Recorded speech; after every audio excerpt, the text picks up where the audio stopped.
নবী বলেন একটা নেকি না দেওয়ার জন্য তার মা তাকে সন্তান হিসেবে স্বীকার করতে চাইবে না। এত কঠিন হবে হাসরের ময়দান। অতএব নিজের পুঁজি নিজের চালান, নিজে জোগাড় করে যাইও, নইলে কারো উপর ভরসা করে কোনো উপায় হবে না, উপায় হবে না, উপায় হবে না।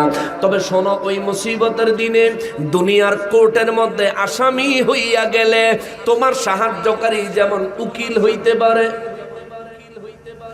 আখিরাতে রব্বুল ইজ্জাতের দরবারে আসামি হইয়া গেলেও আল্লাহর ওলিরা তোমার জন্য উকিল হইতে পারে।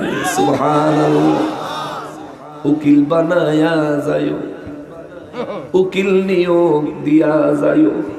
আরে জেলে ঢুকার আগে উকিল নিয়োগ দিয়া যায়ো, আরে জেলে ঢুকার আগে উকিল নিয়োগ দিয়া যায়ো। যদি তোমারে পুলিশ ধইরা লইয়া যায়, কুমিল্লা কারাগারে যদি পাঠায়া দেয়, তোমার যদি একজন উকিল নিযুক্ত থাকে, উকিলই খবর নিবে কিভাবে তোমারে জামিন করানো যায়। আর যদি তোমার উকিল না থাকে, বছরের পর বছর পয়সা মরবি, তোর খবর নেওয়ার কেউ থাকবে না, বের করার কেউ থাকবে না, তোর পক্ষে কথা বলার কেউ থাকবে না। আমার নবী রাহমাতুল লিল আলামিন বলেন, দুনিয়াটা হইল আখিরাতের উদাহরণ, দুনিয়াটা হইল আখিরাতের উদাহরণ। হাসরের ময়দানের কথা যদি বুঝতে চাও, বর্তমান সময়ের আদালতের কথা চিন্তা করে দেখো। যে আসামি হয়ে গেল, তার মতো তার চাইতে বড় অসহায় আর আদালতে কেউ নাই। আদালত বড় মানুষ, আদালত বড় উকিল, আদালত বড় আরো কত রকমের মানুষ। যদি এই কুমিল্লার দৌলতপুরে তুমি কোনো বিপদগ্রস্ত হও, হাজারো মানুষ সাহায্য করতে আগায় আসবে। এই হাজারো মানুষগুলো যদি কুমিল্লা আদালতের মধ্যে যদি উপস্থিত থাকে, সেখানে তুমি যদি আসামি হও, একটা মানুষ তোমার পক্ষে কথা বলবে না। তোমার যদি সাজা দেয়, কেউ প্রতিবাদ করতো না। তোমার যদি ফাঁসি দিয়া দেয়, কেউ প্রতিবাদ করতো না, করতো না, করতো না। এই জন্য বাবারে, সেই জায়গায় তোমার সাজার বিরুদ্ধে অবস্থান নেওয়ার জন্যে, তোমার পক্ষে প্রতিবাদ করার জন্যে সেই জায়গায় যদি একজন উকিল থাকে, লক্ষ মানুষ কারো কোনো কথা নাই, ওই যে একটা উকিল নিয়োগ দিছ, ওই উকিলটা কিন্তু তোমার পক্ষে কথা বলবেই বলবে। জামিন নেওয়ার জন্য যত ধরনের যত ভাবে কথা বলা দরকার বলবে, এক কথা তোমার সহায়ক হবে। সেদিন তুমি যদি কও, ম্যাজিস্ট্রেট মহোদয়, সম্মানিত আদালত, মহামান্য আদালত, আমাকে জামিন দেওয়া হোক, আমি নির্দিষ্ট সময়ে এসে হাজিরা দিব, উপস্থিত হব, আদালত বলবে মানি না। কিন্তু উকিল যদি বলে, মহামান্য আদালত, আমার মক্কেলকে জামিন দেওয়া হোক, আমি গ্যারান্টি দিচ্ছি আমার মক্কেল পরবর্তী প্রত্যেক তারিখে এসে হাজির হবে। ম্যাজিস্ট্রেট উকিলের কথা বিবেচনা করবে। এরা বাবারে, দুনিয়ার বাস্তবতাটা একটু বুঝাইলাম। দুনিয়ার আদালতে ম্যাজিস্ট্রেট উকিলের কথা বিবেচনা করে, হাসরের ময়দানে খুদ রব্বুল আলামিন ওলি আল্লাহদের কথা বিবেচনা করবেন। চিৎকার দিয়া বলেন আল্লাহু আকবার। এই জন্য আমরা নবীর কথা বলি, অলির কথা বলি, অলি আল্লাহদের কাছে যাই, অলি আল্লাহদেরকে, অলি আল্লাহদের দরবারগুলোকে হেফাজত করার জন্য, তরিকতের মারকাজগুলিকে, ইলমে মারিফত শিক্ষার মারকাজগুলি, অলি আল্লাহর দরবার, এগুলো রক্ষার জন্য আমরা আমাদের জীবনকে পর্যন্ত প্রয়োজন হলে বাজি লাগাই দিতে পারি। কিন্তু দুঃখের বিষয় হলো, মুসলমান রূপী টুপি পাঞ্জাবিওয়ালা বহু মানুষ আছে, যারা চান্স পাইলেই অলি আল্লাহদের মাজার ভেঙে গুড়িয়ে দেয়। ঠিক কিনা বলেন? জোরে বলেন ঠিক কিনা? দুই লাইনের তাদের সংক্ষিপ্ত একটা পরিচয় দেই, দিব না? রাগ হইবেন? হেরা কি বেশি? তো কি হয়েছে? বদরে 313, কাফের 1000, ওহুদে মুসলমান 1000, কাফের 10,000। আমরা অলির পক্ষে বলেছি, বলবো। ওরা ভাঙলো কত অলির দরবার, ওরে পাহারা দিল মন্দির বারবার। ঠিক কিনা বলে? মুসলমানের উচিত ছিল অলির দরবার পাহারা দিব। ওরা ভাঙলো কত অলির দরবার, পাহারা দিল মন্দির বারবার। ওরা নবীর তাজিম হারাম মানে, আবার মূর্তির তাজিম ভালোই জানে। না আমি মিশা কথা কইছি না? নকশবন্দি খালি মিশা কথা কয়, হ্যাঁ গো উপরে খালি সাফায়া দেয়, নবীরে দাঁড়ায় সালাম দিব হেতারা মানে না।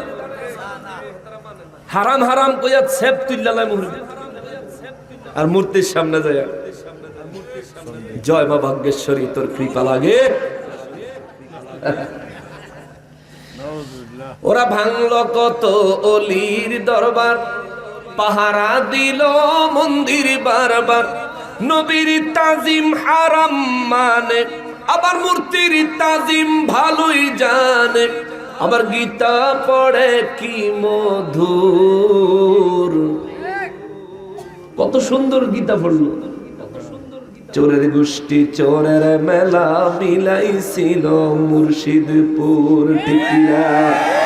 ওরে জাতির কাছে প্রমাণ আছে, ওরে জাতির কাছে প্রমাণ আছে, ওহাবিরা গরু চোর। চোরের গোষ্ঠী চোরের মেলা মিলাইছিল মুর্শিদপুর। পাঁচ কল্লি টুপি মাথায় পড়ে, আগুন জ্বালায় খুদার ঘরে। দিছে না? ওরে পাঁচ কল্লি টুপি মাথায় পড়ে, বাসর করে খুদার ঘরে। তাজা খবর, গাজীপুর কয়দিন আগে হেগুই এক হুজুর 2 ঘন্টার লেগে একবারে চুক্তি করে বিয়ে করে মসজিদের ভিতরে খতিব সাহেব বাসর করে, ইমাম সাহেব বাইরে পাহারা দেয়। এই হেগো চরিত্র। হেরা মাজার শরীফ বাংতো না তো কিটা করবো? এদের কাছ থেকে এর চেয়ে ভালো কিছু তো আশা করা যায় না, এর চেয়ে ভালো কিছু আশা করা যায় না। তবে এই জন্য কুমিল্লাবাসী আপনাদেরকে একটা কথা বলে যায়, পাঞ্জাবের টুপি দেখলে মুসলমান মনে করেন না। ইমাম হোসেন রাদিয়াল্লাহু তাআলা আনহুকে যখন শহীদ করে, হাজার হাজার মুফতি ছিল সেখানে, হাজার হাজার হাফেজে কোরআন ছিল সেখানে, হাজার হাজার আলেম ছিল যারা ইয়াজিদ পন্থী আহলে বাইতে রাসূলের গলায় ছুরি দিছে। ওই জাতের মুলবি মুফতি মুহাদ্দিস দেখা, হাফেজ দেখা পাগল হইয়া যায়েন না, দল বড় দেখা পাগল হইয়া যায়েন না। মনে রাখবেন জান্নাতীদের দল সব সময় ছোটই ছিল, ঠিক কিনা বলেন? বদরে জান্নাতীদের দল বড় না ছোট? উহুদে, হুনাইনে, খন্দকে, কারবালায়, বাংলাদেশেও ছোট।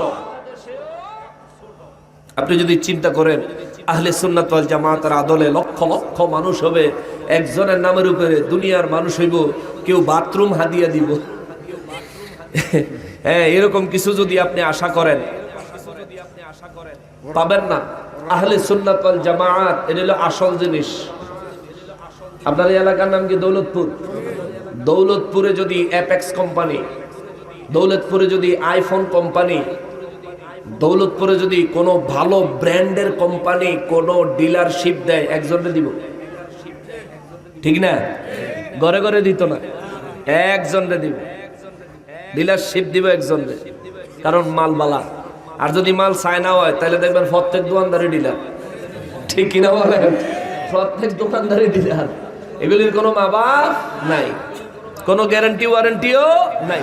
কিন্তু ব্র্যান্ডের জিনিস এক জায়গাতে থাকবে ব্রাঞ্চ, সেখান থেকে কিনবেন, ওয়ারেন্টি পাবেন, সময় মতন সময়ের ভিতরে গেলে ওয়ারেন্টিও দিব, চাও খাওয়াইব, ঠিক কিনা বলে? এই জন্য বেজাইলা জিনিসের চাকচিক্যতা বেশি। চায়না জিনিসের প্যাকেট বেশি সুন্দর, চায়না জিনিসের ডিজাইন বেশি সুন্দর, কিন্তু জিনিস আসল না নকল? নকল। অতএব এই মৌলবী সাহেব দীক্ষা পাগল হয়ে যায় না, ইয়াজিদ বাহিনী দীক্ষা পাগল হয়ে যায় না। 61 হিজরিতে ইয়াজিদ শেষ হয় নাই, এখনো বাংলার জমিনে ইয়াজিদের প্রেতাত্মারা আছে। কথা বলেন ঠিক কিনা?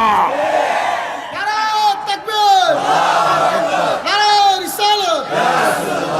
ওলি আল্লাহর দুশমনেরা, ওলি আল্লাহর দুশমনেরা।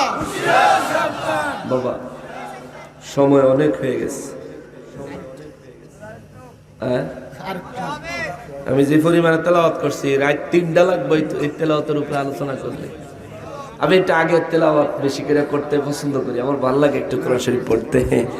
এই জন্য তেলাওয়াতটা একটু বেশি করে করছি। আচ্ছা, আরো কিছুক্ষণ শুনবেন, যেহেতু আমি আর 15-20 মিনিট আপনাদেরকে একটু সময় নেই, না কষ্ট হয়ে যাবে?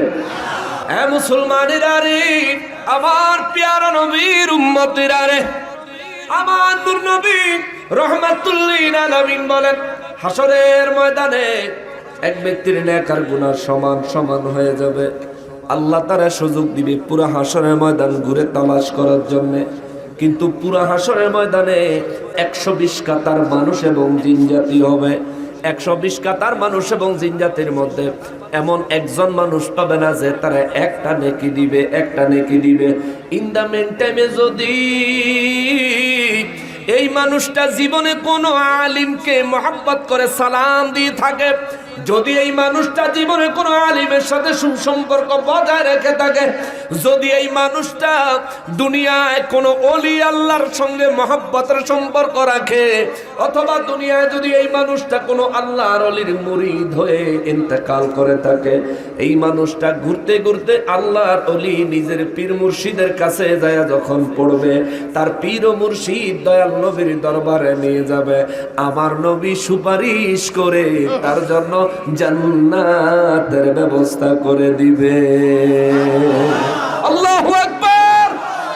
এই জন্য বলেছি, কুমিল্লার আদালতে আপনি আসামি হইয়া উকিল ছাড়া দাঁড়াইলে বিপদ, আপনার বিরুদ্ধে রায় আসার সম্ভাবনা বেশি। যদি উকিল লইয়া দাঁড়ান, অন্তত পক্ষে জামিনের আশা করতে পারবেন, অন্তত পক্ষে শাস্তিটা, সাজাটা কম হওয়ার আশা করতে পারবেন। তেমনি ভাবে হাসরের ময়দানে দাঁড়ানোর জন্য আপনার জন্য উকিল নিয়োগ করে যায়েন। এই উকিলেরা হইল বিনা পয়সার উকিল, ওলি আল্লাহরা, আল্লাহর ওলিরা, আল্লাহর ওলিরা, আল্লাহর ওলিরা যাইবেন, পয়সা চাইতো না, বরং আপনারা ভাত খাওয়াইয়া দিব। ঠিক না? পয়সা চাইতো না, বরং আপনারা ভাত খাওয়াইয়া দিব। আপনি যদি দাওয়াত দেন, যত কাজই থাকুক না কেন, আপনার সম্মানে আপনার বাড়ি এসে হাজির হবে। ঠিক কিনা? আবার আপনি যদি বলেন, হুজুর আমার একটা ওয়াজ মাহফিল করতে চাই, আপনার উপস্থিতি চাই, যত ব্যস্ততাই থাকুক না কেন, আপনাকে সর্বোচ্চ চেষ্টা করবে একটা সময় দেওয়ার, আপনার এলাকায় আসবে। আখিরাতের উকিলেরা যারা পয়সা নেয় না, দুনিয়ার উকিলের পয়সা ছাড়া নিয়োগ দেওয়া যায় না। পার্থক্য এখানে।